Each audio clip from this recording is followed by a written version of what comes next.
yang namanya kumpul seperti ini, duduk bersama. Inilah ajarannya Kanjeng Nabi Muhammad sallallahu alaihi wasallam. Dalam mengamalkan ajaran yang satu ini banyak nikmat. Nikmat yang pertama yaitu kita termasuk orang yang baik. Termasuk orang yang baik. Karena hanya orang yang baik akan kumpul di tempat yang baik.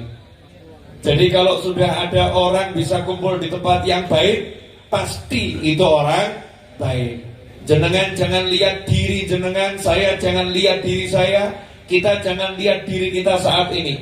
Mungkin saat ini kita masih banyak salah, banyak dosa, banyak keburukan, banyak yang gak beres, ya banyak yang gak betul. Mungkin seperti itu. Apalagi kadang kita noleh lihat orang lain yang datang majelis, orangnya masih modelnya begini, orangnya modelnya begitu. Jangan tertipu dengan model yang kita lihat. Jangan tertipu dengan apa yang kita lihat pada diri kita sendiri. Tapi yakinlah kepada sabda Kanjeng Nabi Muhammad sallallahu alaihi wasallam, bahwasanya orang yang mau duduk bersama orang-orang yang berzikir kepada Allah Subhanahu wa ta'ala, kepada orang-orang yang minta surga, kepada orang-orang yang berlindung dari siksa api neraka. Orang-orang yang seperti itu adalah orang-orang yang terampuni dosanya dan diampuni dosanya oleh Allah Subhanahu wa ta'ala. Seburuk apapun orangnya, kalau diampuni berarti dia orang baik. Sebagaimana disebutkan dalam sebuah hadis, Allah Subhanahu wa ta'ala dilapori malaikat ada orang-orang yang duduk berzikir. Kemudian saat itu Allah ta'ala bertanya kepada malaikat, sedangkan Allah maha mengetahui singkat dialog Allah dengan malaikat. Di antara yang ditanyakan Allah adalah mereka minta apa? Malaikat jawab minta surga. Allah nanya lagi, mereka sudah pernah lihat surga? Jawabannya belum. Pertanyaan saya kepada hadirin semuanya, jenengan kinten-kinten pengen gak masuk surga? Pengen gak masuk surga? Yuk kita minta sama Allah, ya Allah, ya Allah, masukkan kami bersama kedua orang tua kami, leluhur kami, anak keturunan kami, pasangan hidup kami, kakak adik kami, kerabat kami, sahabat kami, muslimin muslimat, semuanya ke dalam surgamu ya Allah. Amin. Malaikat lapor. Ini ditanya sama Allah sekarang malaikat, ngapain dikumpul di sini? Jawabannya, mereka minta surga. Mereka minta surga. Allah pun balik bertanya kepada malaikat, apakah mereka sudah pernah lihat surga? Saya nanya kepada bapak, ibu, mas, adik, teman semuanya, pemirsa dimanapun anda berada, sudah pernah lihat surga? Belum. Orang yang lihat mall baru, pasar baru, taman baru, tamannya menyenangkan, mallnya menyenangkan, dia berangkat ke sana, pulang pengen ke sana lagi, betul atau betul? Dia ajak temannya untuk berangkat ke sana, betul atau betul? Lah kita ini surga cuman dengar, surga cuman dengar, dan yang sudah ke surga nggak pernah ngasih laporan.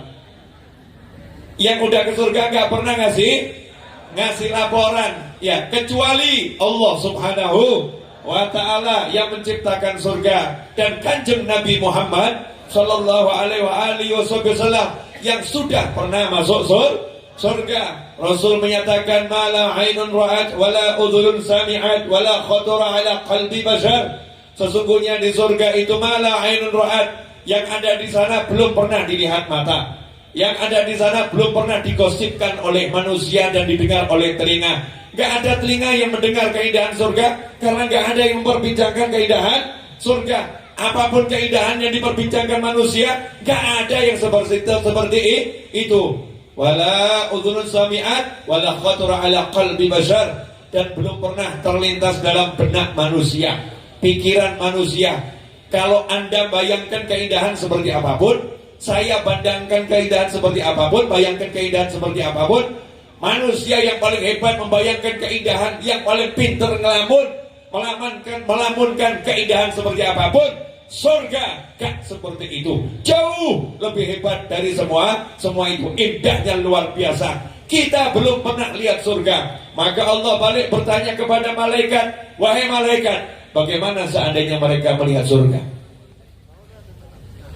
Sepuluh-pun ingkang kata, seandainya nanti malam tidur terus mimpi masuk surga, pengen bangun atau pengen bablas?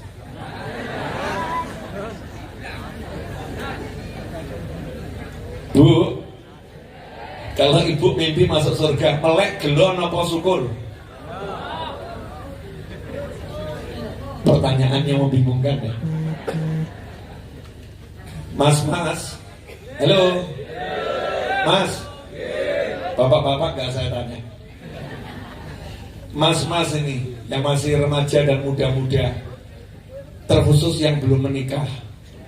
Kalau Anda mimpi masuk surga, kemudian ditunjukkan bidadari calon istri di sana, terus engkau jalan menghampirinya, tiba-tiba melek gelon apa syukur?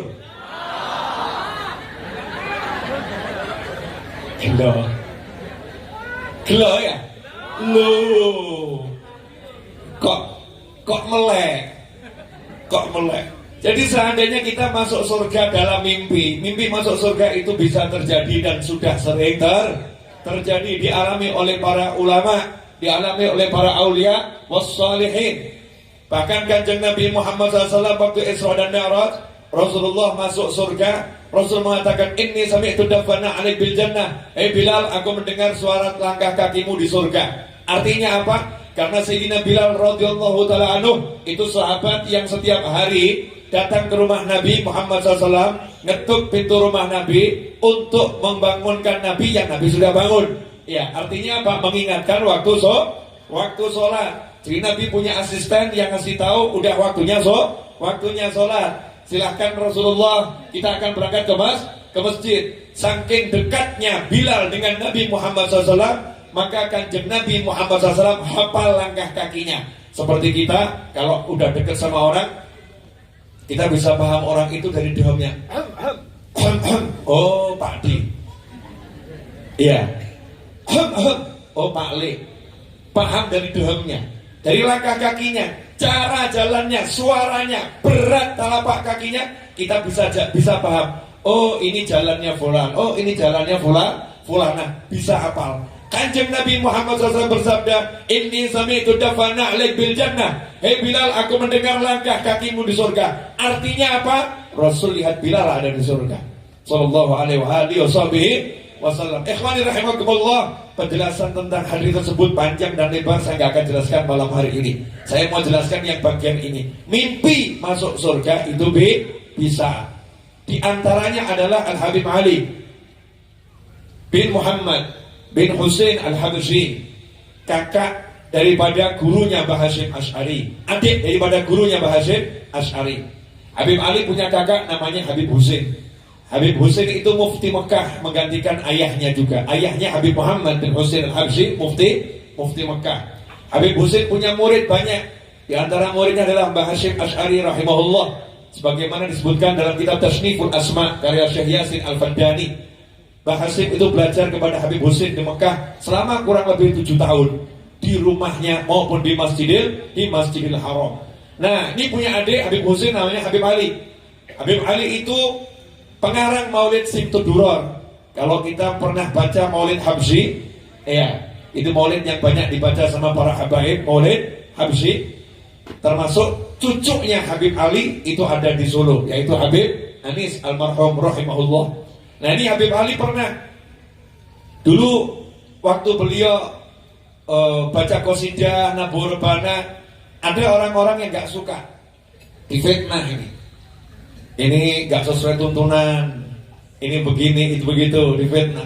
Untuk menghindari fitnah, maka beliau hentikan dulu majelis yang pakai tabuhan-tabuhan musik yang betul-betul sesuai syar'i itu, beliau hentikan dulu.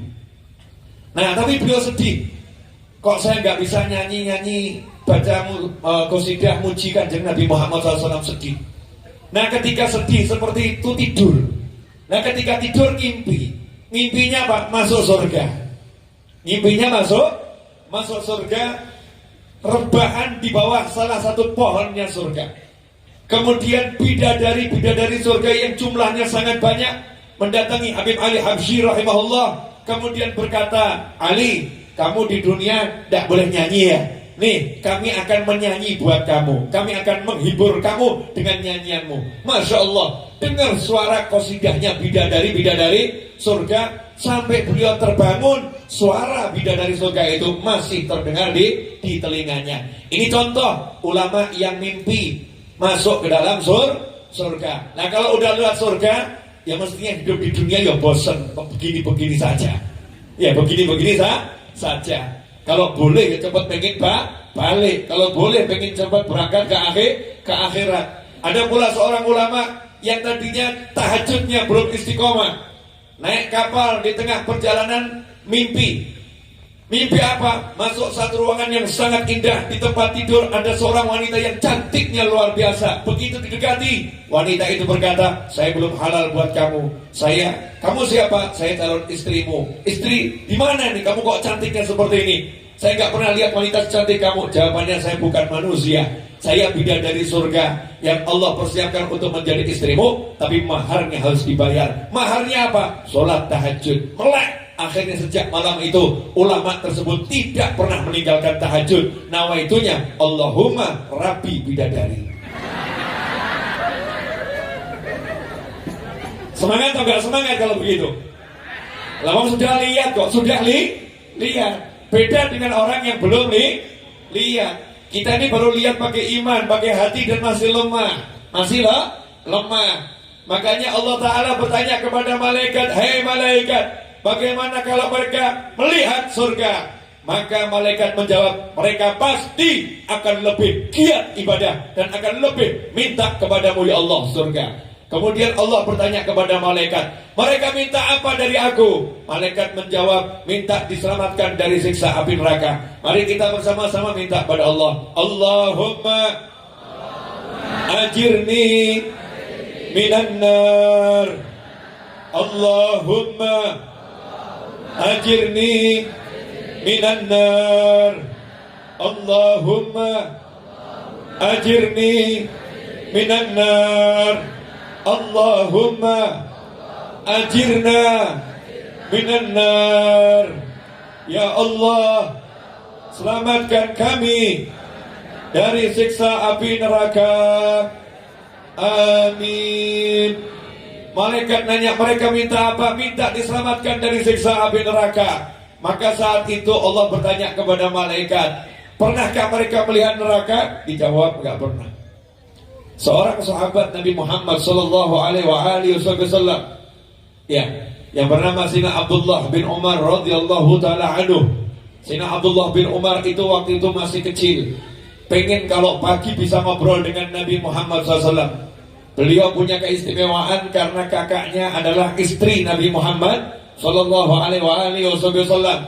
Beliau punya keistimewaan karena ayahnya adalah salah satu mertua baginda Muhammad sallallahu alaihi wasallam. Maka saat itu Nabi punya kebiasaan, Kanjeng Nabi Muhammad SAW setiap pagi habis sholat subuh, habis wirid, habis zikir, Rasul menghadapkan diri kepada sahabat, memandang wajah para sahabat, sahabat memandang wajah Kanjeng Nabi Muhammad sallallahu alaihi wasallam. Kemudian sahabat ditanya oleh Rasulullah SAW, adakah di antara kalian yang semalam bermimpi? Awalnya nanya, ada ndak yang meninggal hari ini? Gak ada. Ada ndak yang sakit? Gak ada. Kalau ada yang meninggal, saya akan melayat. Kalau ada yang sakit, saya akan menjenguk. Kalau udah gak ada yang meninggal, gak ada yang sakit, Rasul balik bertanya, ada ndak yang semalam mimpi? Kalau ada, saya akan tafsirkan mimpinya. Bayangkan, yang tafsirkan mimpi adalah Nabi Muhammad sallallahu alaihi wasallam. Artinya apa? Kanjeng Nabi mau interaktif ngobrol dengan sahabat-sahabatnya. Maka saat itu sahabat pengen tiap tidur minta mimpi. Biar apa? Biar besok bisa laporan sama Nabi Muhammad SAW. Tiketnya ngobrol. Kan semua pengen ngobrol, tapi gak mungkin semua dilayani. Tiketnya kalau punya mimpi, nanti ngomong, Rasul jelaskan apa arti mimpinya. Sahabat doa, minta mimpi. Di antaranya Sayyidina Abdullah bin Umar radhiyallahu taala anhu. Saat itu malam-malam mimpi, tapi besok paginya bangun gak berani cerita mimpinya. Akhirnya ngomong ke kakaknya, kak saya mimpi, tapi tolong jangan ceritakan Nabi mimpi saya ini. Mimpi apa? Saya mimpi nginguk neraka. saya mimpi lihat neraka. Ini mimpi enak atau gak enak ini? Enak. Karena udah tahu neraka. Kalau udah tahu neraka pasti punya kekuatan untuk lari menghindarinya. Betul atau betul? Nah kita belum tahu kok. Ya itu yang muda-muda tahu panasnya rokok, diselomot matanya mau enggak? Nggak mau. Kalau rokok ini diarahkan ke matanya, lari dia. Betul atau betul? Sudah tahu sakitnya jarum, sakitnya paku. Kalau paku mau ditusukkan ke badannya, dia menghindar. Maka orang yang sudah lihat neraka, punya kekuatan untuk melawan nafsu, melawan hawa, melawan dunia, melawan ego, ya melawan diri yang ngajak maksiat. Naudzubillah min dzalik. Sayyidina Abdullah bin Umar ngomong kepada kakaknya, kakakku, aku mimpi melihat neraka, dan aku paham siapa yang tinggal di sana. Tahu penghuni neraka itu siapa, beserta nasabnya, Fulan bin Fulan, Fulan bin Fulan, Fulan bin Fulan. Saya tahu siapa penghuni neraka, cuman gak disebutkan oleh sahabat yang mulia karena nutup aib itu wajib, dan ini peristiwa yang belum terjadi. Artinya apa? Disingkapkan rahasia alam malakut oleh Allah Subhanahu wa taala lewat mimpi. Di antara hamba-hamba Allah sampai hari ini ada orang-orang yang mirip Sayyidina Abdullah bin Umar yang dikasih tahu oleh Allah siapa yang di neraka, siapa yang di neraka, dan siapa yang di surga, dan siapa yang di surga. Bukan Nabi, bukan Rasul, tapi sahabat Nabi Muhammad sallallahu alaihi wasallam dan penerusnya para sahabat. Al-ulama warathatul anbiya. Para ulama adalah pewaris para nabi. Ternyata kakaknya Sayyidina Abdullah bin Umar tidak memenuhi permintaan adiknya, lapor pada Nabi Muhammad SAW. Ya Rasulullah, adik saya mimpi lihat neraka. Maka Rasul tersenyum SAW dan bersabda, ni'mal abdu. Ya, sebaik-baik hamba itu Abdullah. Seandainya dia itu bangun sholat malam, sebaik-baik hamba itu Abdullah. Seandainya bangun sholat malam akan jauh lebih hebat. Maka kakaknya ngomong kepada adiknya, saya udah ceritakan ke Rasulullah. Lu kok diceritakan Rasulullah? Iya, ini kan mimpi gak enak, jangan diceritakan ke Nabi Muhammad SAW.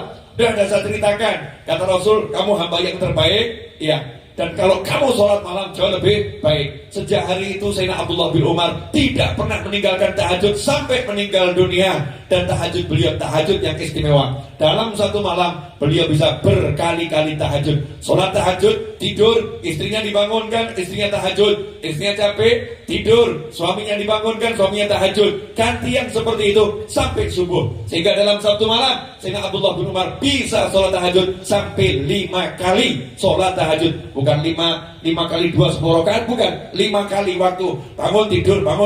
Tahajud itu mulia, tahajud itu hebat karena tidur dulu. Kalau nggak pakai tidur namanya bukan tahajud, namanya sholat lail, sholat malam. Pahalanya besar, tapi tahajud lebih besar. Kenapa? Ada mujahadah meninggalkan kasur, mujahadah meninggalkan bantal, mujahadah meninggalkan guling, mujahadah meninggalkan selimut, mujahadah buat yang menikah meninggalkan istri atau suami yang mungkin hangat dalam pelukan, yang mungkin nyaman ketika berada di samping. Semua ditinggalkan. Tatajafa junubuhum 'anil madhaji, lambung mereka jauh dari tempat tidur, dari tempat tidurnya, dan yang ada di tempat tidurnya dijauhin.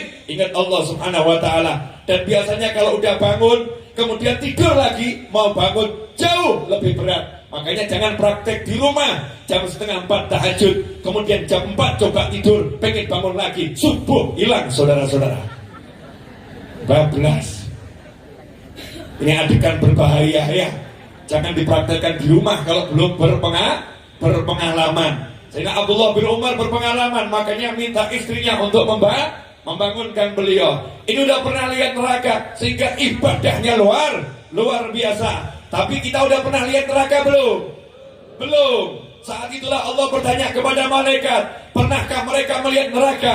Malaikat jawab, belum pernah ya Allah. Maka saat itu Allah berkata, bagaimana kalau mereka melihat neraka? Malaikat menjawab, mereka tentu akan lebih giat untuk ibadah dan akan lebih semangat untuk minta selamat dari siksa api neraka. Karena itulah Sayyidina Ali Zainal Abidin rahimahullah as-Sajjad, satu hari sholat sunnahnya 1000 rakaat. Beliau adalah cucu Nabi Muhammad SAW. La syakka, tidak diragukan Beliau insya Allah orang yang udah melihat surga dan melihat neraka, di antaranya lewat mimpi-mimpi sebagaimana leluhurnya radhiyallahu taala anhum ajmain. 1000 rakaat tiap malam Sayyidina Ali Zainal Abidin radhiyallahu taala anhu. Tapi saat rumahnya terbakar, semua heboh, ya, mencari mana nih cucu Nabi ini, selamat atau enggak selamat. Setelah api padam, maka sahabat para teman-temannya masuk, dilihat cucu Nabi ini Sayyidina Ali Zainal Abidin lagi duduk at-tahiyat akhir, kemudian beliau mengucapkan salam, assalamualaikum warahmatullah, assalamualaikum warahmatullah. Saat itu sahabat ditanya, saat itu teman-temannya ditanya oleh Sayyidina Ali, kenapa kalian kumpul semua di sini? Maka teman-temannya saling toleh menoleh. Ini manusia yang satu ini bagaimana nih? Rumahnya terbakar, cuman tersisa tempat sholatnya. Dan kemudian nanya sama orang yang ngerumuni, kenapa kalian di sini? Maka saat itu teman-temannya nanya, wahai cucu Rasul, ini rumahmu terbakar, apakah kamu tidak merasakannya? Baru beliau kemudian menyadari, oh iya ya, rumahnya terbakar. Maka saat itu ditanya sama teman-temannya, kok kamu nggak sampai terasa panasnya api yang membakar rumahmu? Jawabannya, al-hadin narul kubra an-naris sughra. Panasnya api neraka membuat aku tidak ingat panasnya api dunia. Tadi dalam sholat aku lagi membaca ayat-ayat tentang neraka, sehingga aku hanyut mengingat bagaimana panasnya api neraka. Sudah 1 hari sholat sunnah 1000 rakaat masih takut pada api neraka. Begitulah orang yang kenal Allah, semakin lihat semakin takut, semakin lihat surga semakin semangat untuk mengejarnya. Kemudian saat itu Allah subhanahu wa ta'ala berkata kepada para malaikat, ishadu, hei malaikat, saksikanlah bahwasannya aku telah mengampuni mereka semua, dan aku beri mereka surga, dan aku jauhkan mereka dari neraka sebagaimana yang mereka minta. Malaikat diangkat jadi saksi, dan malaikat kalau diangkat jadi saksi gak mungkin saksi palsu, gak mungkin membuat kesaksian yang gak benar. Maka malaikat pun berkata kepada Allah ta'ala, ya Allah. Malaikat angkat tangan ngomong, ya Allah, mau nanya, ya Allah, fihim fulanun laisa minhum, ya Allah, di tengah kelompok orang-orang yang pengen surga, di tengah kelompok orang-orang yang takut neraka itu, fulan, ada satu orang laisa minhum, bukan dari kelompok mereka. Dia datang bukan karena pengen minta surga, dia datang bukan karena berlindung dari siksa api neraka, dia datang bukan karena pengen ikut zikir, innama ja' lihajah. Sesungguhnya dia datang lihajah, innama ja' lihajah.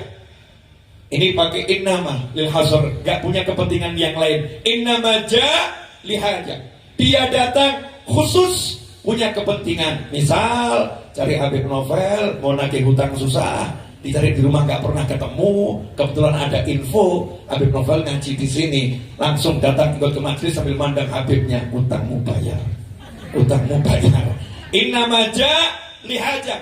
Datang hajatnya cuma mengincar Habib Novel, belum bayar hutang. Misal seperti itu. Mungkin ada salah satu orang yang mungkin dikejar-kejar hutang, yang ngejar mungkin ada di tempat ini, iya, itu yang ngejar termasuk kelompok yang satu ini. Innama ja' lihajah.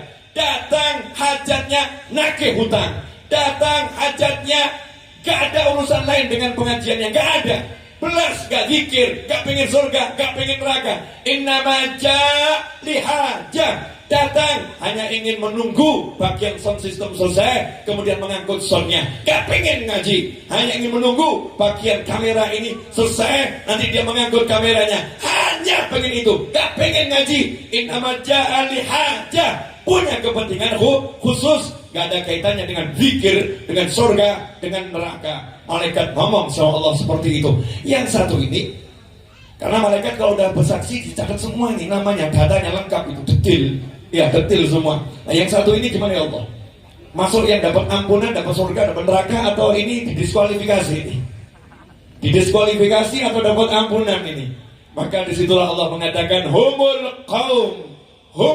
qaum, mereka yang rajin minta surga, mereka yang rajin berlindung dari siksa api neraka, mereka yang rajin berzikir kepada Allah subhanahu wa ta'ala. Humul qaum, mereka adalah satu kelompok manusia, la yashqa bihim, ada bihimnya, bukan la yashqa. Beda sekali kalau la yashqa, tapi ada la yashqa bihim. Berkat mereka, berkat orang-orang tersebut yang minta surga, berkat orang-orang yang berlindung dari siksa api neraka, berkat orang-orang yang ahli zikir, la yashqa bihim jalisuhum. Siapa mau duduk bersama mereka, la yashqa, tidak bakal celaka. Artinya apa? Bukan cuma diampuni.